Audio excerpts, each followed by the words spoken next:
Well, welcome back to another thrilling edition of 42nd Street Pete's Grindhouse. And John Schatzer came up with something with the whole shock theater thing because that seemed to be where the whole thing began, though actually it didn't begin on shock theater. It began in 1954 in Los Angeles with Vampira. So Vampira was probably the first horror host. What happened was, I think it was, let me see now, I was writing some stuff down. 1957. I guess it was Columbia Pictures or something like that. Whatever the deal was, they sold a package of a bunch of 30s and 40s Universal films to Channel 7 WABC in New York. And that created Shock Theater. Now, Shock Theater ran I think about a year or 6 months with just a little bunch of stuff happening off to the side until they brought in John Zackerly in 1958 and he stayed for a year. He maybe stayed longer than that, I don't know. I'm just going by whatever information seems to be available here, which ain't a lot. John originally started in the Philadelphia area on this showcase called Action in the Afternoon, which was basically a bunch of old westerns. He played a western-style Undertaker, which sort of foreshadowed the Zackerly character. After that, he became Roland and was hosting some horror films down in the Philadelphia area. They brought him to New York, and he went by his real last name, Zackerly, which was a better fit for him. Like I said, Zach was involved in the whole thing for like a year. Now, John said I was probably too young to remember, and you're not right on that one, unfortunately, because I do have a vague memory of this stuff. 57, 58, let's go with 58. I would have been 6 years old, all right? And I was in the know, I was curious. I remember finding, the TV guide and going through the TV guide and being scared shitless about this movie that was going to go on. I guess it was 10 o'clock because they went on late. They were a horrible, scary face, and thinking back, it might have been David Bruce from the Mad Ghoul at one point, but more likely it was The Mummy because I remember it only had one eye. And then my older cousin who lived with us at the time used to break my balls about it because he got to see the shit. At that point, I didn't really want to see the shit because I was scared of it.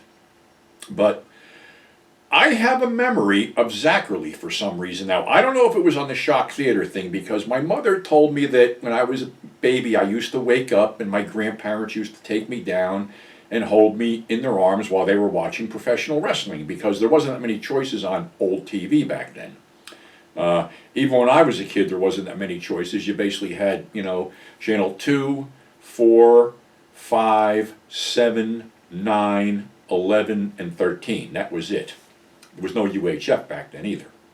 So, but obviously I must have waken up in the middle of the night and Mom took me down, and I guess I must have seen Zackerly on this thing because it stuck with me.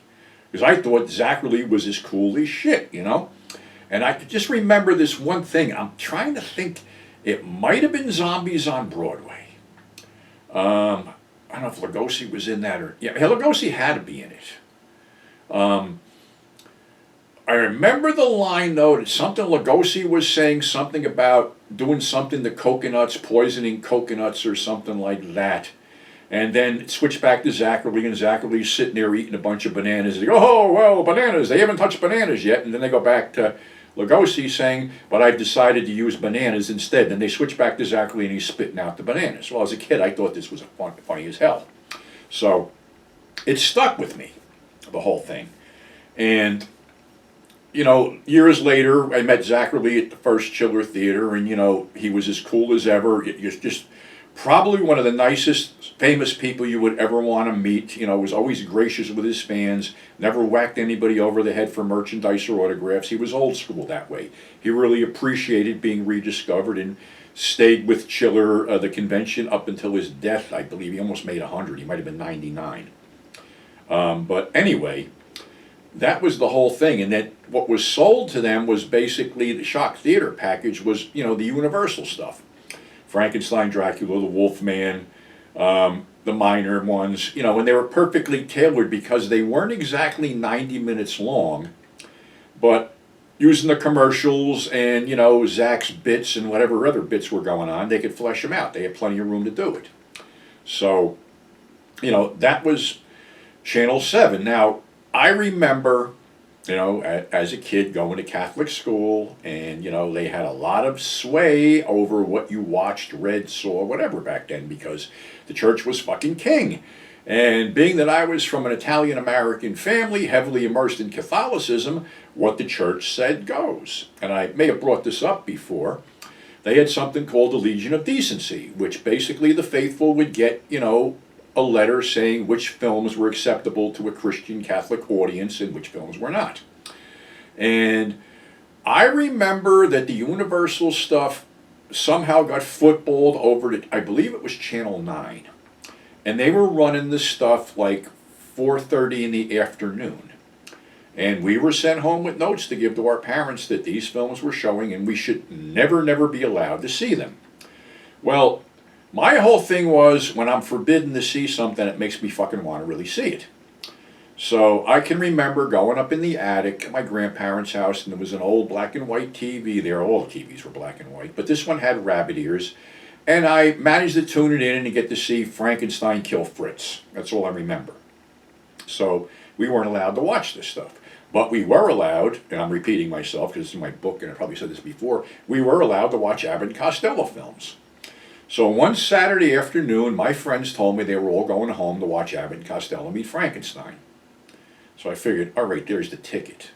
So I go home and say, there's an Abbott and Costello movie on Channel 5, can I watch it? I go, well, we're watching this stuff first, you can watch it later. So I'm looking at this, and we're down to like maybe 20 minutes before it ends, and then they let me have the TV. Well, it was the coolest fucking thing because that's where all the monsters were fighting. It was the Wolfman, there was Dracula, there was the Invisible Man at the end. So I got to see all these cool monsters. So I don't know what the segue was where I was allowed to see this at a certain point, but eventually it was going to happen anyway. So I got to see all the Universal stuff eventually. And then what happened was WPIX had Chiller Theater. And originally they didn't have any horror hosts. But Zachary was doing something with a kid show in the middle of the afternoon, and they brought him into Chiller for a couple of years. And then I got to see the whole Zachary stick with, and this was on Shock Theater too. He had his buddy Gasport in a bag. He had Phyllis the Amoeba. He had cauliflower for brains. He was doing experiments. It was just a great fucking time. And, that created the whole horror host thing. I guess someone in every part of the country had one. Like I said, they had Vampire out in Los Angeles, and she was the first in '54. And Ohio seemed to be like a hotbed of horror hosts because you had Ghoulardi, the Ghoul, Son of Ghoul, Dr. Creep, other people. And then you have people like the Mummy and the Monkey from Cleveland who were keeping that thing alive. So it was a very cool thing. It infused, humor with horror, and you needed that back then when you were a kid because you needed something to laugh at because you couldn't take it seriously. And of course, some of this shit did scare the crap out of us, back then. But, I got to see and appreciate, the old school Universal monster movies back then. And would get a lot more. So, yeah, that was a good thing to bring up, John, because Shock Theater seemed to be the template. It was originally just called Shock, then it went to Shock Theater. And, of course, it was immensely helped by Famous Monsters of Filmland, which came into print around that time. And, it was Forrest G. Ackerman and James Warren putting this thing out. And they didn't have any high hopes for it until the first issue completely sold out, and they had to do a reprint of it. And then they did a second issue, and basically those two had really shitty covers with basically just guys wearing monster masks. At one point they had Zachary on the cover. At one point they had the Alien Invaders from War of the Worlds, which was issue 4, which the reason I remember that was because I made a mistake of bringing it to school and a nun tore it up in front of me. So I don't know what that's worth today, but this nun owes me a couple $1,000s in my estimation. So, we got to see all that, and Famous Monsters helped it along and introduced us kids to the wide, wide world of monster movies. And, we were considered misfits. That's why we called ourselves the Monster Kids back then, because, guys my age right about now were the Monster Kids. And, we grew up on this stuff, and we were our own little pack of fucking weirdos that were into this shit. We weren't into sports. We weren't into any of that shit. We wanted to see monster movies. And we were ostracized because of that. And now, like I say, horror went mainstream and got completely watered down. But you never forget what brought you to the dance. And for a lot of, people, it was shock theater. For people my age, more my age, it was chiller theater, because they had picked up a package of films that I guess nobody else wanted, like Frankenstein's Daughter, The Creeping Unknown, Attack of the 50-Foot Woman, The Cyclops, all this stuff. So that came later on, and we'll get down to that too. But maybe for our next episode, being that I kicked off this black and white thing, I think maybe it's time to revisit a classic that, basically shattered a lot of expectations back in the early 60s. And I'm going to have to give it a rewatch before I go over it, but that film was Black Sunday. So until we get to that, stay safe, and we'll catch you on the flip side. So thanks for tuning in. Thanks for subscribing. And again, I appreciate all the happy birthday messages. It means a lot. You are the guys that I play to. So without further ado, let me get my ass out of here, and we'll catch you on the flip side.